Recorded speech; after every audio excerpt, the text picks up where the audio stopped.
Igsuon. Oops, ayaw sa pag-scroll. Kay doon na ko'y isulti nga importante kaayo para kini kanatong tanan. So igsuon mo ni kanang timan ay perminti kung pantayi kanunay. Kung doon na gani dakong pagsulay nga maabot sa among kinabuhi, mao kini bantayi igsuon, mao kini timan-i. Doon na ko'y dakong blessings nga maabotay sa imo. Mao ka na ang tinuod igsuon. Ano man, tagaan ta kag usa ka history sa Biblia igsuon na.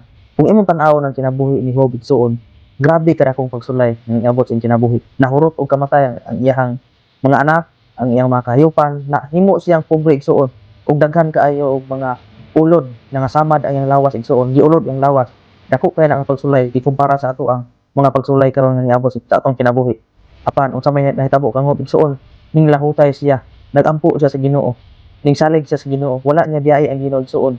Hinaot igsuon nga mao po stand nato. Nung unsa may nahitabo ni Job, luyo sa mga pagsulay, dunay ning abot nga blessing sa iya igsuon nga dako kaayo, no? Ang iyahang mga kahayupan, ang iyang mga kabtangan times 2 sa Ginoo, no?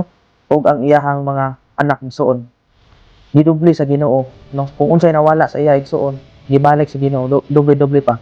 Usa kita igsuon kung dunay mga pagsulay nga maabot atong kinabuhi, timan-i tayo nga igsuon, dili ta magduol tungod kay luyo sa mga pagsulay kung ato nang malampasan igsuon uban sa tabang sa Ginoo ug sa pagsalig nato ngadto sa Ginoo. Doon na kita yung madawat nga blessings nga gikan sa Ginoo kung kita kanunay nga magpabilin diya sa Ginoo igsuon. So I hope nga na-bless ka ani nga mensahe igsuon nga bisan sa mubo nga mensahe pero makahatag kini kanato og inspirasyon. So kung na-bless ka ani igsuon, paki-share aron nga ma-bless pud ang uban.